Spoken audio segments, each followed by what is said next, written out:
लोकसभा चुनाव के नतीजे आने के बाद नीतीश कुमार और चंद्रबाबू नायडू की चर्चा तेज हो गई है। दोनों दिल्ली सरकार की चाबी बन गए हैं। 400 पार की दावा करने वाले मोदी भी दोनों नेताओं के आगे नतमस्तक हैं। भाजपा की घेराबंदी भी नीतीश और नायडू पर है। नीतीश कुमार एनडीए में रहे या इंडिया में, सरकार चाहे जिसकी भी बने, खौफ बना ही रहेगा।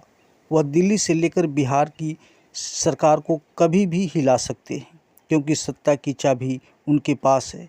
अब तक वह भाजपा की शर्तों पर सरकार चला रहे थे, लेकिन अब सरकार नीतीश की शर्तों पर चलेगी। सीएम नीतीश कुमार को कमज़ोर समझना किसी भी सरकार के लिए गलतफहमी होगा। एनडीए की बैठक के 2 घंटे बाद इंडिया गठबंधन की भी बैठक शाम 6 बजे मल्लिकार्जुन खड़गे के आवास पर हुई। बैठक के 1.5 घंटे चली।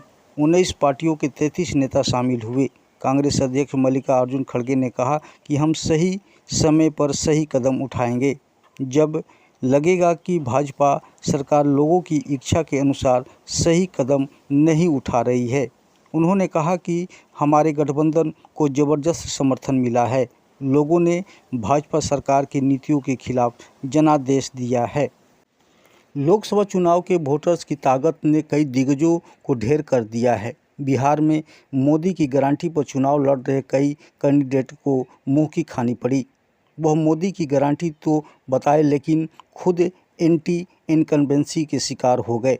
वोटर ने ऐसे कैंडिडेट को नकार दिया जिन्होंने सांसद रहते हुए कोई काम नहीं किया। इनमें मोदी कैंडिडेट के मंत्री, आरा के सांसद रहे आर.के. सिंह भी शामिल रहे। बिहार में 12 से अधिक सीटों पर वीआईपी कैंडिडेट की प्रतिष्ठा दांव पर लगी थी। कुछ परीक्षा में पास हुए, लेकिन कई ऐसे दिग्गज रहे जो अपनी प्रतिष्ठा नहीं बचा पाए। बिहार में प्रमुख अलायंस एनडीए और इंडिया दोनों ही महागठबंधनों के साथ ऐसा हुआ। 2024 के लोकसभा चुनाव में लालू प्रसाद यादव ने नए जातीय प्रयोग सफल हुआ, लेकिन माय समीकरण दरक गया। लालू प्रसाद ने इन चुनाव को विधानसभा चुनाव के जीतने की प्रयोगशाला माना।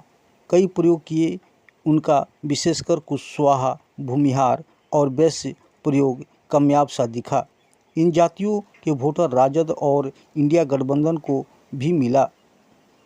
शिवहर से रितु जायसवाल और वैशाली से मुन्ना शुक्ला हार गए, पर इनको मिले वोट और अभय कुशवाहा औरंगाबाद की जीत में कामयाबी दिखी। ये जातियाँ एनडीए की वोटर रहे हैं। अब एनडीए को बड़ी चुनौती है। इन सबको साथ लाने के लिए एनडीए को कड़ी मेहनत करनी होगी। ऐसा ही मेहनत राजद को अपने दर के माय मुस्लिम और यादव समीकरण को दुरुस्त करने होंगे।